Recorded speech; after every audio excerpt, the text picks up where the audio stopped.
Welcome to the Growth Hobbies podcast, where I discuss with industry experts a strategy, the way they use tools and technologies. You get to steal their ideas and use it for your outbound. Today, I'm honored to host Radisa. He's the founder of Outsellify, great community builder, and account executive at DataBees. Welcome, Radisa. I'm super excited to know all your outbound techniques, creative outbound techniques that you're using for your own outreach. Yeah, and thank you for a lovely introduction. So you asked whether I can share a short introduction, right? Yeah, so a couple of things about me. Originally, I'm from Serbia, currently living in Porto in Portugal, dealing with Portuguese bureaucracy, which is not always fun, but it's definitely necessary. I work full-time as a company called DataBees. I'm a full-cycle account executive there. I also have a small consultancy agency in the area of outbound called Outsellify. And as you mentioned, as of recently, I am a founder of B2B Porto, which is a community for all of the people that are in B2B located in the Porto area. But yeah, I have a lot of plans. So hopefully with our activities, we'll be able to interest people to visit us, maybe even from Lisbon, from a neighboring Spain, and also after that from other European countries. Absolutely lovely idea. I love this. I love about your outbound, like outreach strategies that you use it, the creativity that you're using it. That's what we mentioned some time back, and we're going to discuss more about your outbound strategies in this episode. For the listeners, it's going to be super exciting because we are using all our creativities. We are going to share all of the secrets, the way we use our creativity in our outbound. So it's going to be very interesting for the listeners. Can you tell me more about DataBees, because that is also one of my favorite interest. I know that collecting data and having effective data is more important. So could you tell me more about that? Yeah, absolutely. I joined DataBees approximately 3 months ago and really loving the company so far. As many people who spend a lot of time on LinkedIn, I was a bit trapped in a LinkedIn bubble when thinking about data, when understanding what is important data, who provides the data, etc. And then when I started working for DataBees, it really opened my eyes about all of the industries that exist out there that are outside of LinkedIn, how huge these markets are, and how hard it is to get to valuable data points in these areas. So it was a really an excellent learning experience from me. I really expanded my horizons of what good and quality data means. So essentially what DataBees does is we are helping sales and marketing teams that are mostly based in Europe and the United States. We are working with SaaS and software companies. And our major differentiator is that on top of the tech stack that we're using, we're also capable of leveraging human intelligence, which are human researchers who are able to go into certain places that are very hard to scrape and very hard to automate with AI, and they can find these valuable data points so our clients can make their messaging very relevant. We are around 5 or 6 years in the market right now. It's a sort of an outsourcing model. So we have a large team in India, but we're also present in many other countries in Europe and across the world. Amazing. So your strong point about the data, the quality is in Europe, US, or Asian? Like our clients are coming from the US and Europe, but they can target any country in the world, essentially. We have the most success when a SaaS or a software company is targeting a bit more traditional industries. So, for example, we have a lot of SaaS companies that are targeting healthcare, care homes, or manufacturing, construction, engineering, or retail, and these types of industries. They have buyer personas that are not so present on LinkedIn, so not so easy to scrape with the mass amounts of tools that exist now. And this is where we can provide the most value for sure. Even though we also have some companies that are targeting like standard industries, like SaaS companies targeting other SaaS companies, HR tools, etc. Amazing. I would really deep down. How would you compare? Who are your competitor? I would, if I may ask, and how would you compare with them? So, like we have a couple of types of competitors, I would say. So, first competitors are companies that are similar to us, right? So those would be other lead generation agencies. But to be honest, there were a couple of them maybe 3 or 4 years ago, but right now we are hearing about them very rarely. So what is the reason for it? The majority of these lead generation agencies that existed 5 or 10 years ago expanded either vertically or horizontally to provide other services in addition to lead generation. So I wouldn't like to mention names, but for example, there is a big one that is a well-known one that went from lead generation to offering broad outbound services. Unfortunately, what I saw like on G2 is that they have like a 2.9 or 3 out of 5 reviews, so really not ideal reviews. And I was thinking a lot about this. I think the reason is once you give up from your specialization and you go too broad, then the quality of your service drops significantly. And this is one of the reasons why, as of now, we are still very focused on the things that we are best at. And because of that, like I think we have like 4.8 or 4.9 out of 5 on G2. But I would say like the market is changing, and very often when I'm speaking with the clients, they are asking, can we do something else? So for example, in addition to lead gen, can you set up the email infrastructure? In addition to lead gen, can you handle emails for us and set up automated sequences? So we're definitely listening to some of these requests and slowly and carefully introducing some changes into our workflows, into our offering, etc. So yeah. Okay, so basically you're providing a data. Is that's what I correct? So how will you compare if I have to compare, let's say Clay, Apollo, or how will you compare with them, or even the deal front? Have you used deal front ever before? I haven't. So, like when talking about data, Clay for sure emerges as a big player. But now, even when something is successful, it attracts other similar companies into the same area. So now it's not even only Clay. Like we have Persona, for example, which is a similar company to Clay, not only from the perspective of a product, but also from the perspective of their go-to-market strategy. So they're also looking for influencers that are building these workflows, that are sharing them on LinkedIn, etc. So that is a quite interesting movement. I think AI took everything by storm, and I think AI is the core value proposition of Clay. So just a bit of a backstory that I'm able to share. I got interested in automations and utilizing AI sometimes mid last year. It started by applying to a course by Max Mitchum. So Max Mitchum currently has a company called Trigify.io.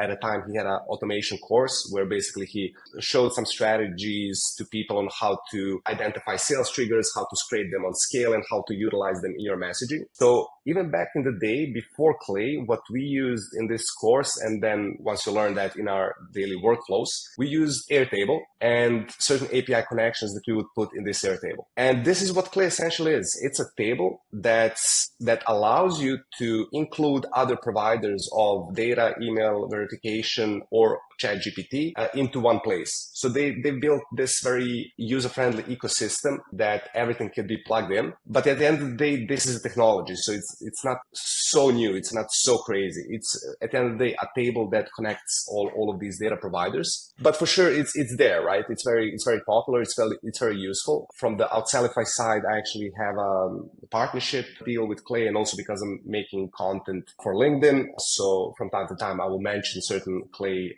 workflows.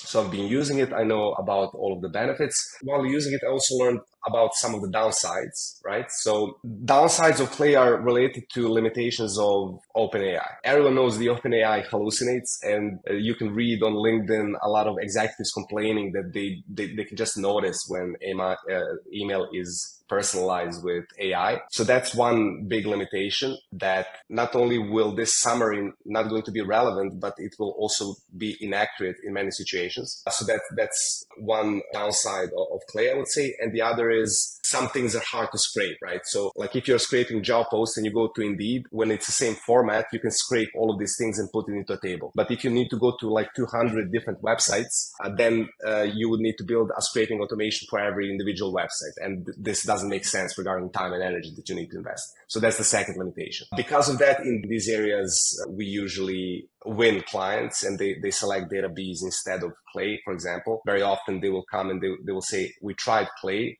for our specific use case, is just impossible. Can you try to do something? And then we will essentially use human intelligence, which is maybe not so popular in today's environment, and provide some values for them and find certain data points that they were not able to do previously. So yeah, that's a long answer to maybe hope I managed to cover some things. Absolutely, it is amazing. I'm using Clay for certain things, and I absolutely agree with your information that, and that is why I also started using Deal. So exactly the similar kind of that we cannot use the AI for the automation. You need the personalization, and I wouldn't use it absolutely for like writing the whole emails and doing the out. In the other way, yes, I get a lot of data points, but on the other side, I also agree that some human intelligence is like human power. So I do my research on my own.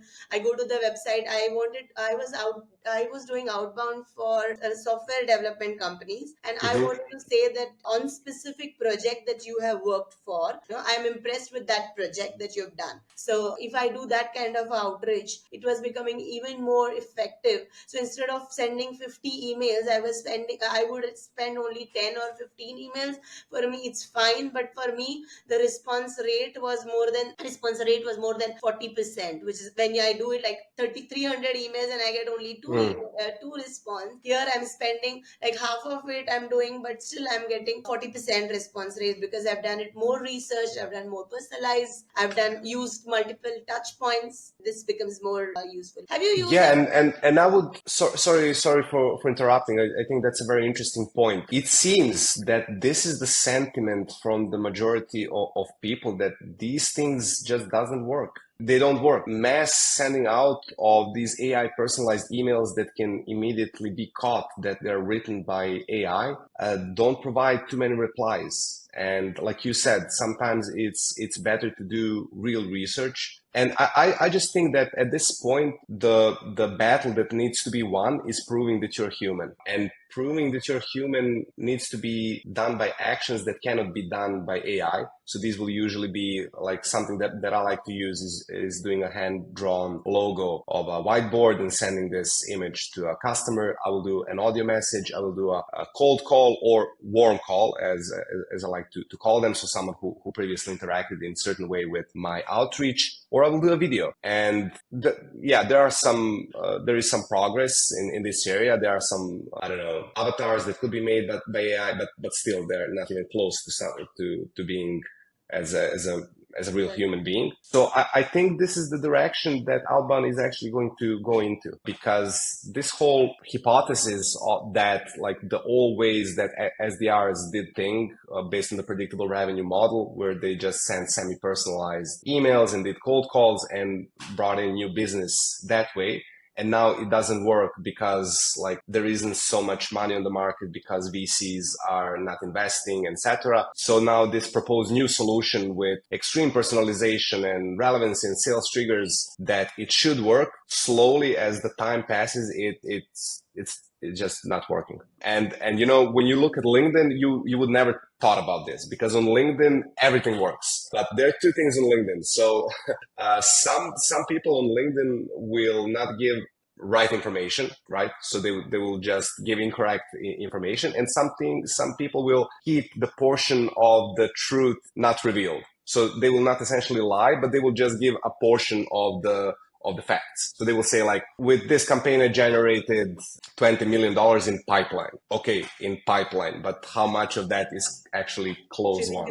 This is something that's going to be missed. But like when I talk with people in person, and this is one reason why community is great. When you talk with people in person, they will reveal things that they will never share on LinkedIn in a post, or maybe not even over the phone call. So I talk with people in person, and then I talk with people in one-on-one meetings, like over Google Meet, etc. And like even these big companies that you're seeing on LinkedIn, like big sequencers and big data providers, etc., they're having a hard time scheduling new meetings, bringing new business from February. I don't know why. I'm really hearing this from a lot of different teams, but it seems that something happened with Google, like email deliverability. It really took an impact across the market. So yeah, we're yet to see how will this develop. So these are just some random thoughts that that were in my head. Absolutely. What are the creative outbound ways that you are using it for your outreach, and how is your success rate looks like? I always loved creative outreach. I think it's the best thing that indicates that it's a human on the other side that's doing it. And I was always interested on how to automate it and do it on a scale. So there are some ways to do it, but if you overdo it, then it becomes artificial. It becomes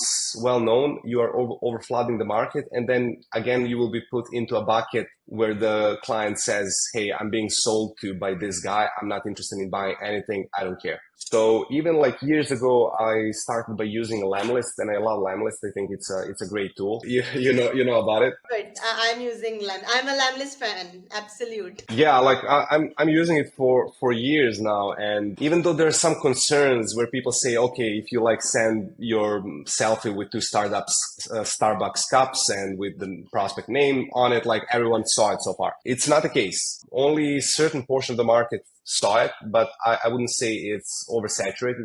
I think there's still room, especially if you're targeting a bit more traditional industries. So, for example, these types of solutions offer a lot of personalized automation at scale, which shows the prospect that you're human. So this means using the dynamic images, etc. The other creative outreach that I like doing is just putting in the effort and actually doing something that's manual. But very important thing to remember is when doing this, you will spend a lot of time and a lot of energy. So you really need to be 100% certain that this company that you're after is your ICP, and that this company, that this person that you're sending to is the decision maker, or it's your buyer persona. So a lot of time needs to be invested into the research.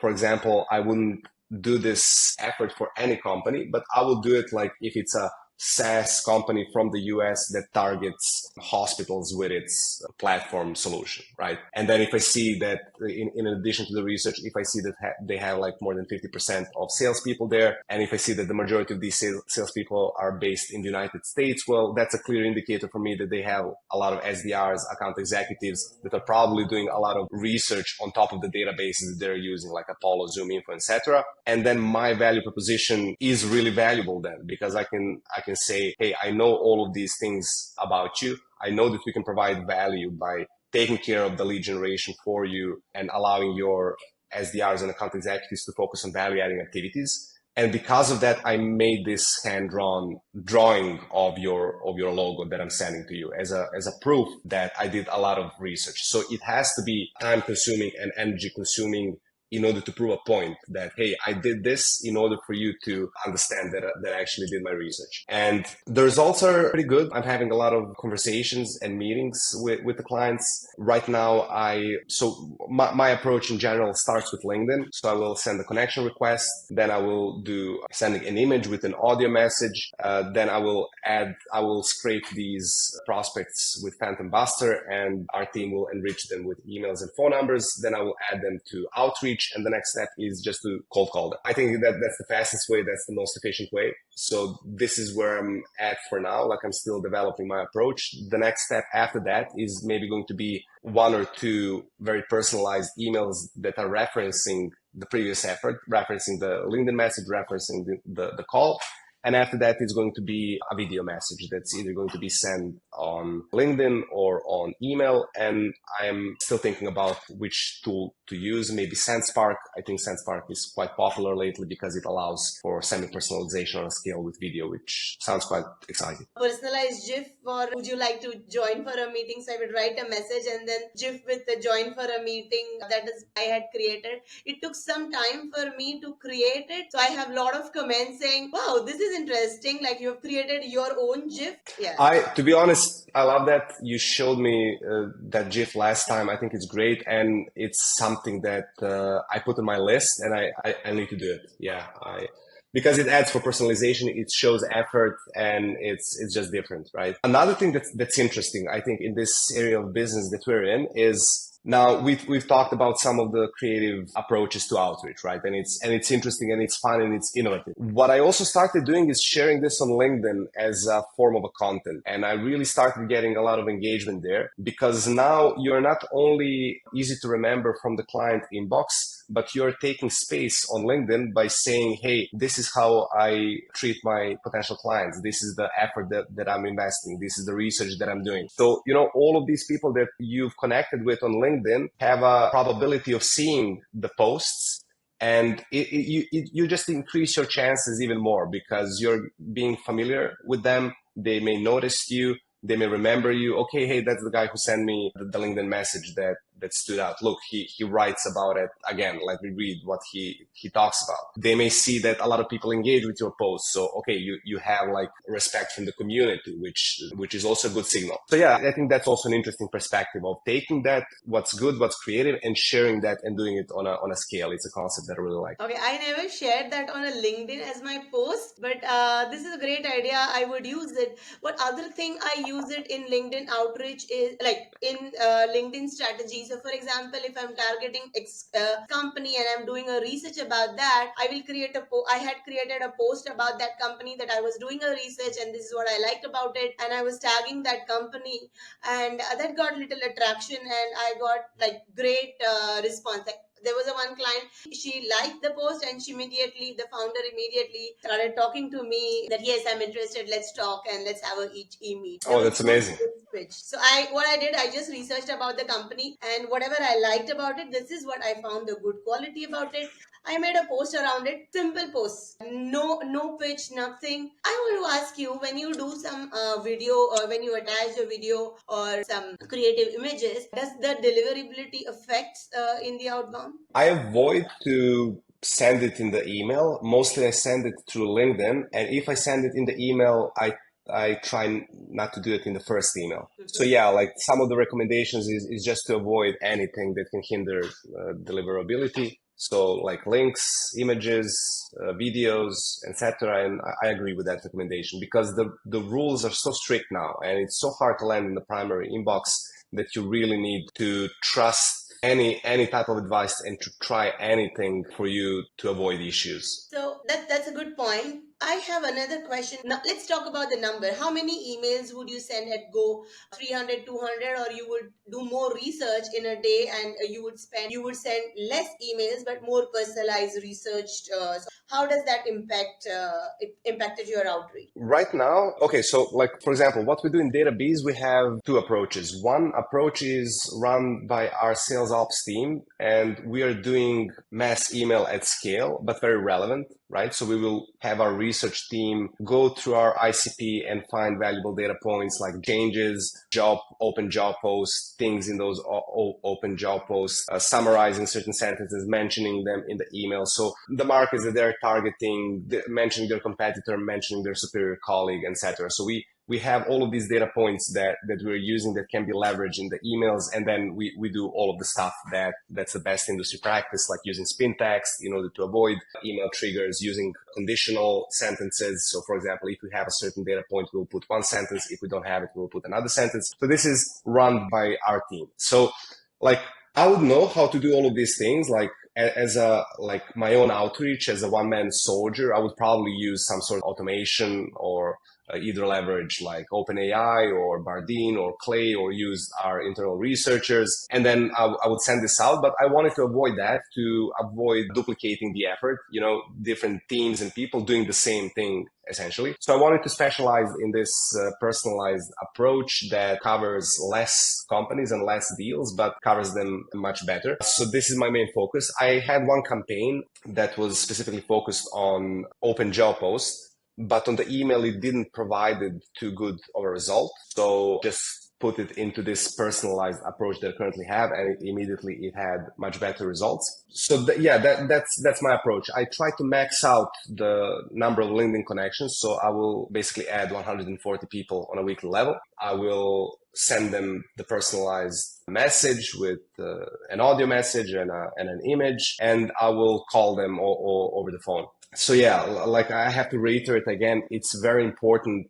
because this is expensive time, right? So when you have like a full cycle SDR doing outreach, it's much more expensive than when an SDR doing outreach, or if you have a like an automated system for email sending. So these expenses need to be justified by closing big deals. That's it. Like in my outreach, I cannot like target small company that has like 15 employees, etc. That would be potentially targeted in a scaled outreach. What I target, like it's minimum companies of, I don't know, between 100 to 1,000 employees that have large sales team that are targeting certain industry. So because once I closed one of these companies, it will like pay off this whole effort that I did in a certain amount of time before. So yeah, like for now, I have to say I'm very satisfied. I'm still in a bit of a setting up the procedures, right? I'm still all over the place, like trying to accomplish everything because getting a reply is just the beginning, right? So you get a reply, then you need to speak with this person. So maybe you will exchange a couple of messages. Then you need to give them a cold call. Then they will go silent. Then they will get awakened again. Then they will give a referral. Then you need to chase the referrals. So there is this whole additional effort that you need to invest after you get a reply. Because in my case, so far, it's very rarely, yes, let's jump on a meeting. It's usually an additional question. Can you send me some materials? Can we do this or that? So for now, I'm setting up the system so I know at any moment what I do, and I try to build a very strong habits about these activities that I'm repeating on a daily level, like doing outreach to people, making cold calls, etc. And I start having meetings, which is great. So, and another challenge is just trying to include all of this with the standard account executive responsibilities, which is essentially having meetings with clients that are coming in either through inbound or through sales ops email outreach. So yeah, that's what I'm doing right now. Amazing.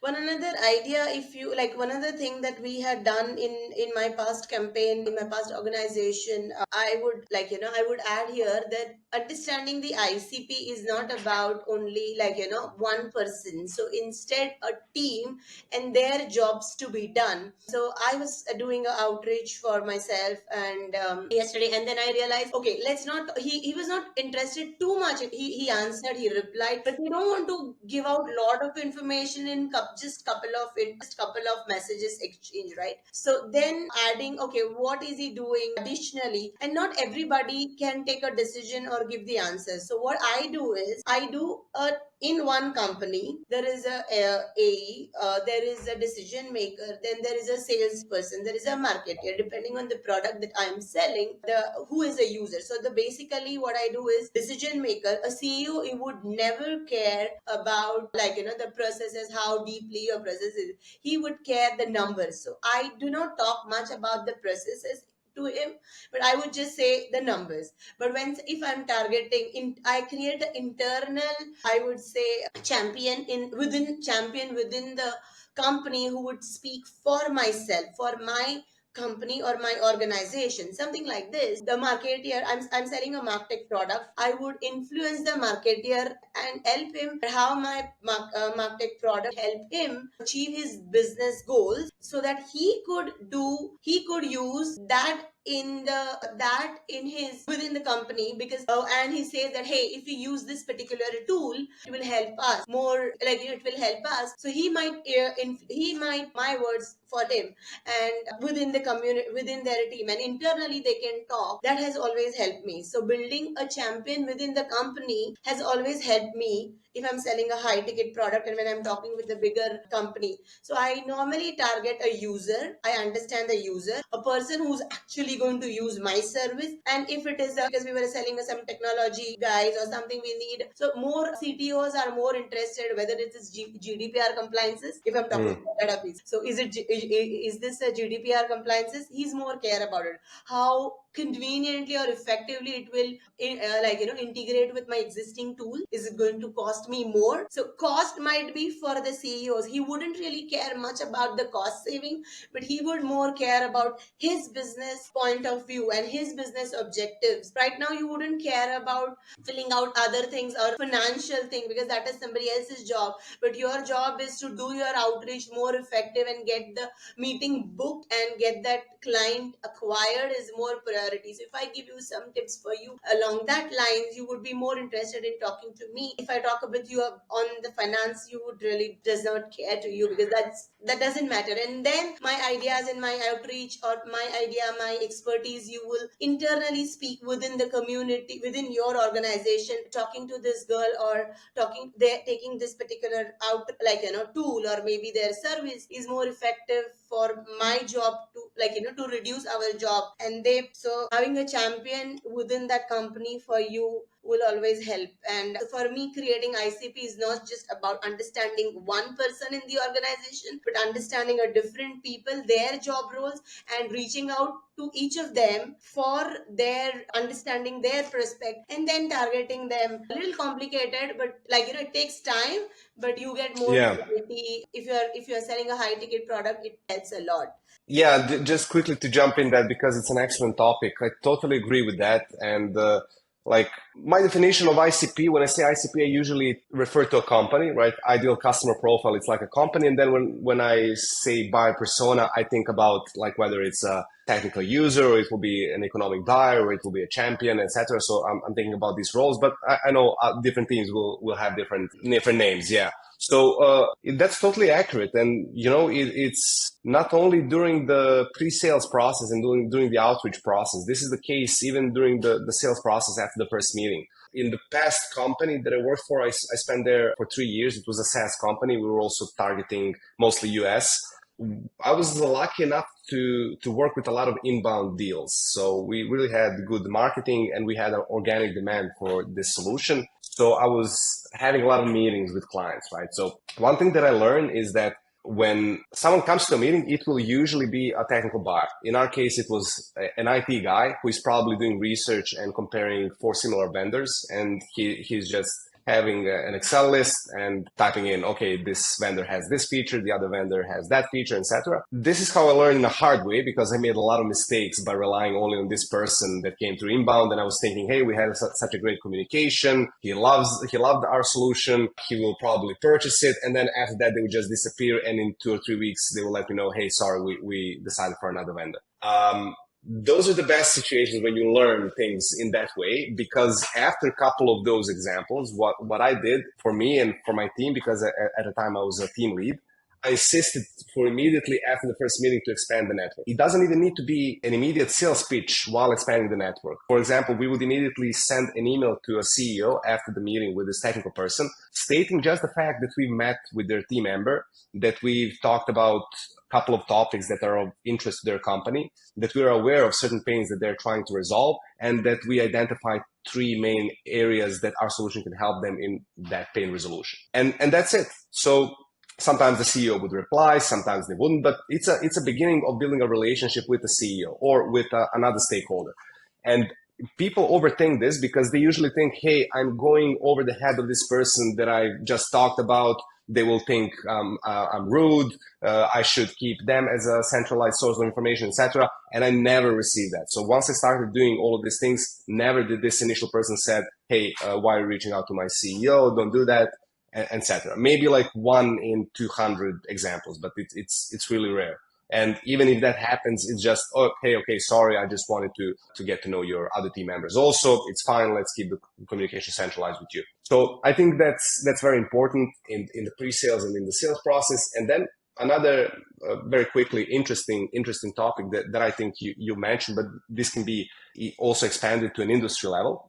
You said like what the technical buyer is interested in, the CEO will not going to be interested in the same way, in the same things. And this is really accurate. So yeah, like we need to adjust our value proposition to different people, but also to different industries. And like this is the thing. There's so many sales playbooks and there's so little industry playbooks. People in certain industries like, I don't know, finance, insurance, claims processing, healthcare, they're expecting for you to speak a certain language when you're speaking with them. This language is consisted of certain terms that are normal for them. If you're just doing outreach towards them and you're using like standard words that are not familiar to them, and you're just implementing some sales practices, etc., they will notice immediately that you're not from that industry. And if you're not from that industry, how can you resolve their problem? So I think it's so important for people to start thinking about industry playbooks in the same manner like that sales playbooks are I getting love this this. attention. The industry playbook is extremely important, and that's when I was not a salesperson like outbound and all. It was not something that I did ever for myself. Like I'm doing it now for myself to get clients for myself. But in the organization that I'm working, I am into the customer. I am customer facing role, the project management role, and account based market. What I do is I take care of the portfolio and understand their interest, their internal terms, and it would be great additional if I have the industry playbook, then the sales playbook. And for that I meant the maintaining the portfolio is extremely important. What kind of a languages they are using, what kind of the wordings that they are using, and when I'm targeting. So this is how I learned account based marketing. I joined One Digital as a project manager to take care of their internal process, operational process. And because 2023 was not so great for the lead generations, the salespeople were not able to get it. And then, hey, instead of you doing this way, why don't you use, I change the value propositions. I change how do we do it. So the customer thinks whatever I use, the customer language, let's target this, let's use that language into our outbound process. And I was the one who was helping them to create the value proposition and niching down the industry. And that's when I learned everything about the outbound. I did not started with the sales and then get. First I was into the customer face role, and then to help my sales team, I learned everything about the account based marketing.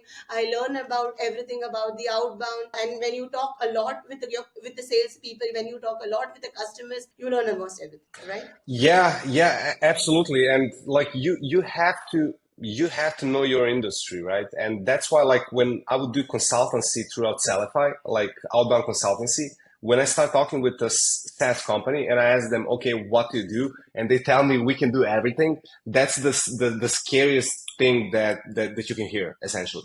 Like we can do everything, we can work with anyone. Okay, and how to adjust the messaging to that? It's literally impossible. But the most success I had when there was a SaaS company that says, this is what we do. We only work with this industry. Like, I don't know, we are a platform that helps care home managers provide better assistance and provide better tracking, etc. Who do you target? We're only targeting care homes in Europe. That's it. It's totally different, right? Then you can research this industry, that you can understand their language. If you're targeting like 50 industries, even if you want, you cannot speak their language because you just don't have the time to learn all of these things. And in previous companies, I would always try to influence management and say, hey, like let's use some data analytics tool. In previous company, we use Chartmogul, for example, and let's take like all of the existing customers. Let's see what's their geography. Let's see what is their churn rate. Let's see what is the amount of money that they're bringing, and let's just decide like and target only the customers that are bringing the most money, that are churning the least, and that are having the highest life cycle value. And once you do that, then you can focus. And once you focus, then you can learn about that industry. And then, I learned so many cool things that I had no idea about. For example, again, in the previous companies, we would target healthcare companies among other companies. And like I learned something that's called Medicare. Medicare is a type of insurance that a company can sell only within 3 months in the end of the year. I think like September, October, November, or October, November, and December, something like that. So they have this 3 month window when they can sell the insurance, and it can only be sold to people who are older than 65 years in the United States. So what they're doing is they're preparing for this 3 months window throughout the year. So they're hiring more call center agents, etc. So they're increasing their workforce. This was an important information for us to know because we were selling a solution that was helping increase the productivity of the workforce in these healthcare organizations. So, we could then time our messaging and take this into consideration and, say, hey, I know that you're currently ramping up and preparing for this period. This is how we can assist. So once the period comes in, you can utilize the full potential of your workforce. So all of these information are quite important. But if we didn't do the extreme focus on this market, we never would did the research about it so we can leverage it in the messaging. So that's the main point. Understanding the industry is extremely important. Let's the last question is, how do you use, you mentioned as the Zoom info, and how do you use the intent data into your outreach? What is your experience with intent data? If you could elaborate more about that. Oh, intent data. It's a sensitive category and very popular lately on LinkedIn. Like so many things happening between Adam Robinson and Six Sense and the bashing and back and forth.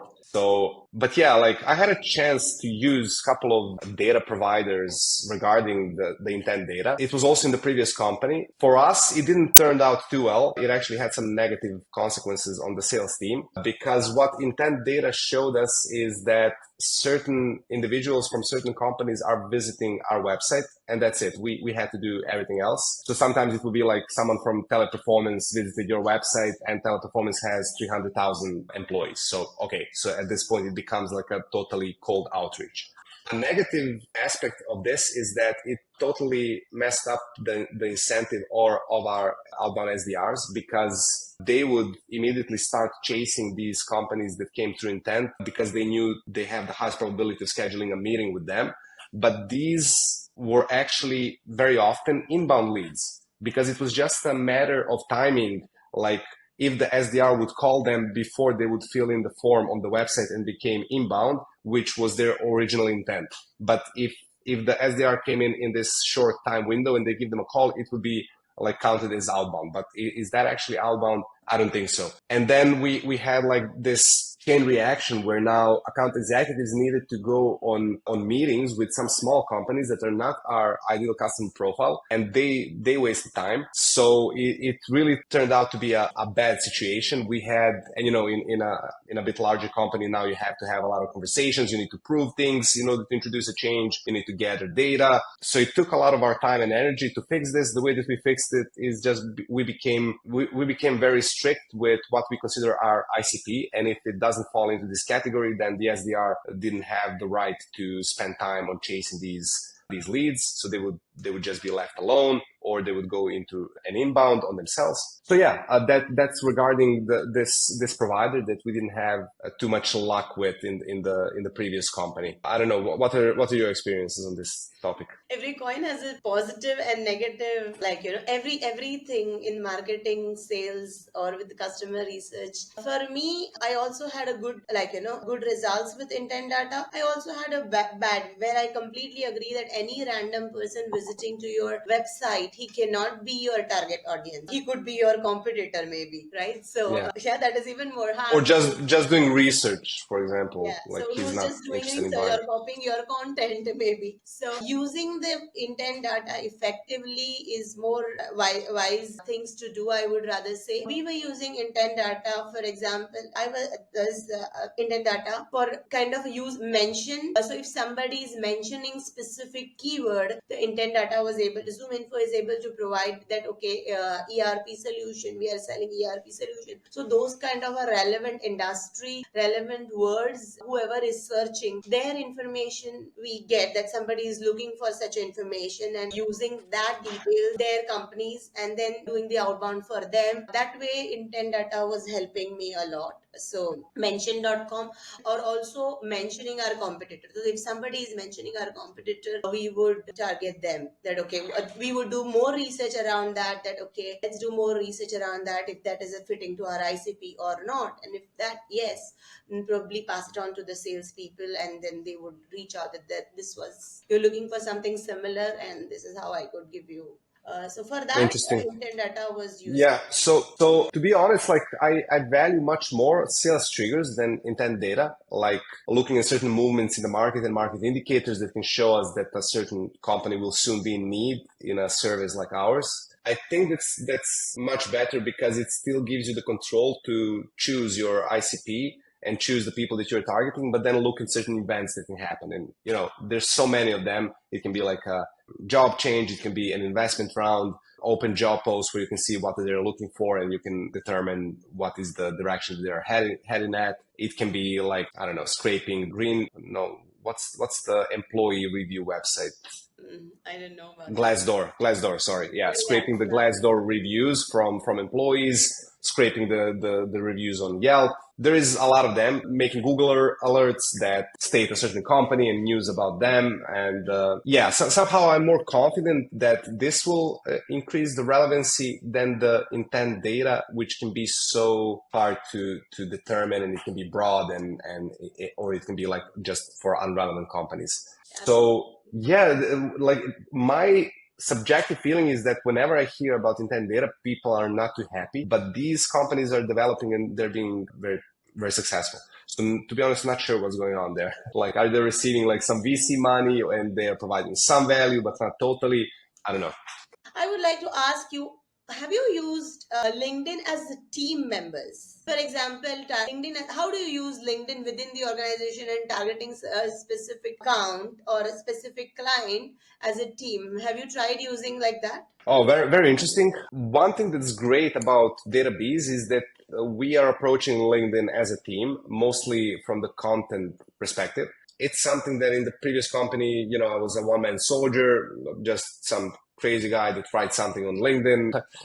There wasn't too much involvement from other employees because in general, I think people on LinkedIn will engage very hard. Like I was like that before. I didn't engage too much. I was just reading and lurking from the shadow and just looking at things without even willing to engage. But right now in DataBees, like this initiative is coming from the top. So Joe Porter, our general manager, is very active on LinkedIn. He writes his own posts. Callan from Sales Ops does the same. Cam from the marketing department writes the posts. So like the whole team is there. The whole team is present. We try to engage with each other. Like there is no pressure to do it. It's just on a goodwill basis. And yeah, like I like that. I think that's important. I think all companies that are B2B should increase their presence on LinkedIn. LinkedIn is hard. It's sometimes it feels like a day job, and I equate it to physical labor. Like it's a shoveling job. Like you need to be there. You need to repeat certain things. You need to leave comments. You need to write posts. So it's not easy. And I think once the company commits to it and to do these things that's not easy on a long time scale, I'm 100% confident that it will bring good results to the company. So we already started seeing some inbound leads coming in, some questions being asked, and conversation that we started to have, which is very encouraging to continue. Absolutely. I'm also working around this now that if LinkedIn used as a team, because for example, CEO is connecting with the CEO, it becomes difficult for a AE to connect with the CEO, and sometimes they do not accept their connection request. But if it is CEO's connection request has been accepted, and then marketeers are connecting to the marketeers, and salespeople are connecting to their salespeople. So this is like and what for me I was using as an outreach. Hey Reach is the, have you tried using Hey Reach? And also now Lemlist has started using for like you can use a 5 account. So if I'm an outbound, I'm using my C, like this is a new practice that I was talking with one of the client, and we were implementing as in my consultant. So what we did is only me using, so one outbound person is accessing 3 persons LinkedIn account. So I am using my CEO's LinkedIn account. We've connected in the Hey Reach, and then we are talking with them as if my CEO is talking to the CEO. Then I'm only talking, but I'm talking to the salesperson in the sales outreach. I'm only talking with the marketeer. Sorry, quick question. Can that be connected with sales navigators or it's only like individual profiles, like regular? It is Hey Reach. You can check the tool Hey Reach, and here you can like you have to what I we have a different list of, we have a different I have not used it for myself, so I'm not sure about it. Mm-hmm. I was helping somebody, so this was the idea, a strategy that we were implementing in the organization. So what we did is we had a different list. So ICP, for example, now we have an ICP, and in that who all are the users. So as I said, we are targeting the user, we are also targeting the SEOs, and we were targeting the CTOs on their different level. Now when we are doing this, we have a different list in the Excel sheet, and then I would upload that. I use this in Lemlist only, so we would upload that list. So we have a different campaign in Lemlist itself. So we have given a different name, and then there is flow according, like we were managing the workflow internally. No, no. Earlier, Lemlist was allowing only one account, one email, like one account. Now Yes. Lemlist is helping with the 5 accounts. So with the one email, you can attach like 5 emails. You can attach something like that. reach and also Expandy, and with that you can connect like with a different workflow, and then you have, since you are alone managing, you know how to, like, what to Yes, talk same topic. it's absolutely like here reach is something that I'm aware of and I want to consider it. Right now, like I said, I'm in a process of setting up procedures and gathering the results from my efforts, but it looks very encouraging. Like I wrote a post about it on LinkedIn. Like for now, only on these personalized LinkedIn messages, I have around 30% of reply rate, which I think it's an amazing result. And then like I started having cold calls and like usually I will have like 11% of a connection rate with the right person. So I will have like 11% of conversations. So on 100 dial numbers, I will talk with 11 people, which was also surprising for me. Like I think that's a good result for phone calls because from my experience before, it was much worse. Like you needed to have much more dials just to reach one person. So if it turns out that these replies will convert into meetings and then SQLs, for sure, like I will build a case to go into this direction and just ask them to build this broad strategy because with one profile you're always limited to 20 connection requests daily. If you can multiply this by 5, I think it will be amazing. Amazing. It was great conversation. Thank you so much. Thank you so much for Thank you. Could you give some one message to the listeners from your point, from your side, about the outbound? Whoever about outbound, okay, I wanted to say whoever is close to Porto to join the B2B community. I would say whoever needs lead generation to reach out to me and DataBees will be able to assist. And I can say that whoever wants a conversation about outbound and about this creative outreach, you can also ping me on LinkedIn. I love these topics and we can talk about it. Thank you so much. It was great conversation. Thanks, Radisa. Nice to have Thank you also. It was a pleasure. All the best. you.